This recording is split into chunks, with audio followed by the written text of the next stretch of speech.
Good morning, everyone. Good morning, Rabbi. Before we begin, I'd like to mention some of the people who have dedicated days of learning and remember their loved ones.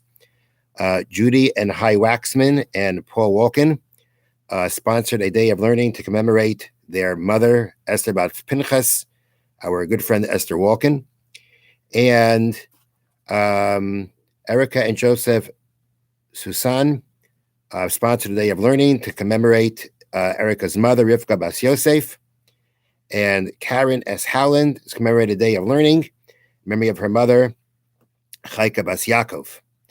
And we will also dedicate today days of learning. Today's learning is dedicated also by Lillian C. Sherman, commemorate the yahrzeit of her grandfather, Yehuda Noach ben Shlomo David, which will actually be observed tomorrow. So if I'm here tomorrow, we'll try to do this again. Otherwise, we're doing today in memory of Yehuda Noach ben Shlomo David.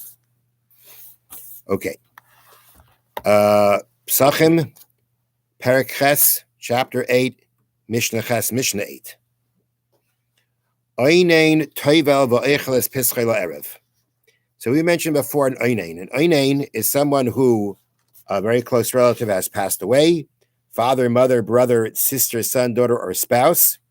The day of death, that person is in a state of aninus, in a state of intense mourning. And during that day, as we mentioned previously, they're not allowed to eat a carbon.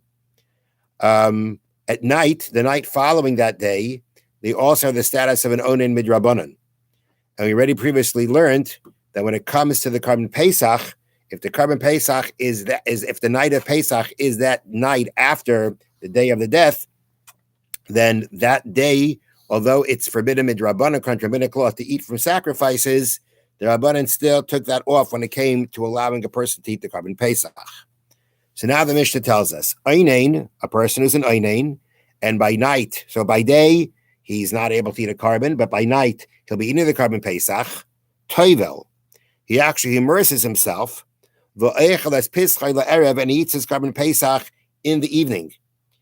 We say that the Onain, before he's going to eat from the carbon Pesach at night, has to make sure to go to the mikveh. Why? He wasn't tamei. Why should he have to go to the mikveh? So the explanation that's given is because since an owner is not allowed to eat offerings during the day, we are concerned that he may have lost focus on remaining tahor, and without realizing it, came into contact with a source of tuma, who if you go to the mikveh by day, you'll be okay by night. Therefore, we require the owner to go to the mikveh. It's basically a precautionary measure. Since by day he's not allowed to eat the sacrifices, because then he's an onein daraisa. According to Torah law, he's an onein. According to Torah law, he can't eat a sacrifice. So we take a precautionary measure to make sure that in case he touched something like a sheretz, a dead rodent, that would cause him to be tamei by day. But if he went to the mikveh by day, he could be pure at night and eat from a sacrifice at night. Therefore, we have the onein the toivel. We have him go to the mikveh before on erev Pesach, so that but before he eats his carbon Pesach at night. However, he may not eat kachim, meaning even if at night we allow him to eat the carbon Pesach, that night would not allow him to eat from any other carbon, because the Rabbanan took away their prohibition of onein only regarding the carbon Pesach, because carbon Pesach, if you don't eat the carbon Pesach, it carries the punishment of karis, of premature death. Other karbanot, the sacrifices, is a mitzvah to eat the sacrifice, but there's no punishment if you don't. And therefore, the rabbinic decree continues when it comes to other sacrifices. It's only regarding the carbon Pesach that they took off their decree to allow you to eat the carbon Pesach because of its severity. Now, the truth is, as they point out here in the notes, you don't get kares for not eating the carbon Pesach. You get kares for not bringing the carbon Pesach. So it's not like if he doesn't eat the carbon Pesach, he get kares. One second. The point is, though, that if he couldn't eat the carbon Pesach at night, he wouldn't be included in the carbon Pesach by day. Meaning, essentially, if he can't eat the carbon, if we know that he can't eat the carbon Pesach at night, then can't be part of the carbon Pesach. We don't include him in the carbon Pesach. So therefore, if it comes out the rabbinic decree would be extended to the night of Pesach and not allow him to eat the carbon Pesach, then he couldn't be part of the carbon Pesach at all. And therefore, he's losing out on the mitzvah, which could carry the punishment of karis. So therefore, the point is, though, that when it comes to the Karban Pesach, the Rabbanan on the night after the day of the death, which is an Onein de Rabbanan, they took off their decree to allow them to eat from the Karban Pesach. Other Karbanis, though, other sacrifices, they did not. Next, Hashemeya al Mesai. Somebody hears that his close relative died sometime before today, meaning he didn't hear about it at the time. He heard about it later on. If it's within a month, if he hears about the death of the relative within a month of the actual passing of the relative, so that day that he hears about the death, he is considered an onein derabanan. The derabanan, they declared him an onein. And therefore, on that day, he can't eat any sacrifices. But malaket lo yatzamais, or let's say somebody who is what we call here gathering bones for reburial. They explain here on the bottom, in Mishnaic times, it was common for people to bury their dead in moist earth until the body decomposed, and then gather the bones and rebury them in a drier family plot. On the day the bones are gathered, the living relative is considered a onein. These are all the onein midrabanan. We're assuming here also, of course, that he was not the one who collected the bones, because then he would be tamei meis, become tamei from a dead body. He didn't do it. Somebody else is doing it. But the day that that's done, on that day, he's also again an onein midrabanan. Okay, so we say there, in that situation, he may go ahead and eat from the sacrifices on the following night, meaning on the day itself that he is this onein derabanan, we don't allow him to eat sacrifices. But the night after, which is only a derabanan, even when he is an onein deraisa during the day, meaning even in the case where he's an onein because a close relative died, the following night, it's a derabanan, it's rabbinic decree. So when a rabbinic decree is following the Torah status, the Torah prohibition of an onein eating a sacrifice, then when their rabbinic decree extends to the night, it includes sacrifices also, other than the Karban Pesach. But if by day you were only an onein derabanan, your whole status of onein was only rabbinic then the following night, you go to the mikveh during the day, and the following night you can eat sacrifices. The rabbinic prohibition that follows on the night after that is not going to prohibit you from eating sacrifices, since by day it was only rabbinic to begin with. Now, next case, ger sheniskayer b'erev Pesach. A person converts, a non-Jew converts on Erev Pesach. That doesn't mean he converted Erev Pesach. He got his bris.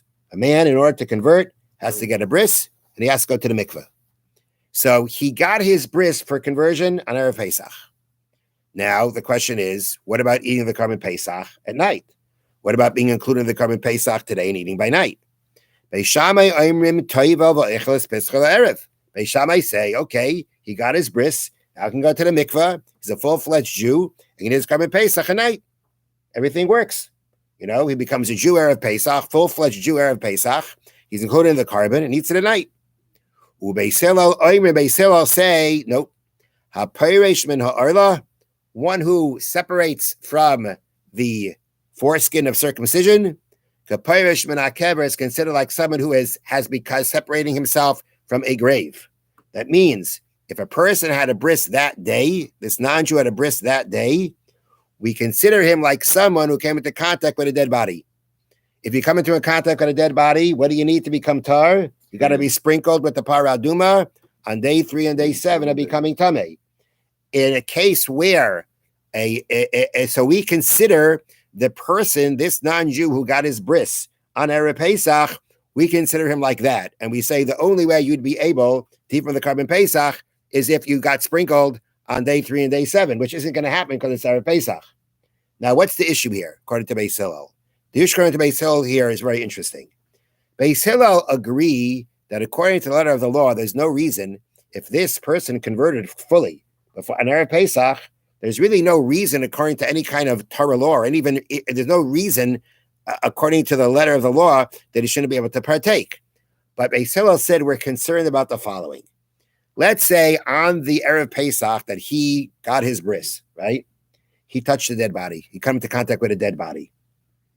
Does he become tamei? No. Non-Jews don't become tamei from a dead body. That's the halacha. They don't become tamei from it. So therefore, it comes out that let's say he came into a contact with a dead body in Erev Pesach. So he wasn't. So he's really not tamei. And what happens? Has his bris, goes to the mikveh, he's good to go. The problem is, let's say next year, when he's a full-fledged Jew, and it's Erev Pesach, and again he comes into a contact with a dead body. So now he's really tamei. Now he can't partake of the Karban Pesach because he needs to be sprinkled with the Parah Aduma water day 3 and day 7. And that's not happening. But he's going to say, because again, he's kind of fresh in Judaism and keeping mitzvahs, he's going to say, well, last year I came into contact with a dead body and all I did was went to the mikveh. So this year I can do the same thing. But he's not going to realize the difference between that there's a big there's a difference because last year he wasn't Jewish yet. And now he is Jewish.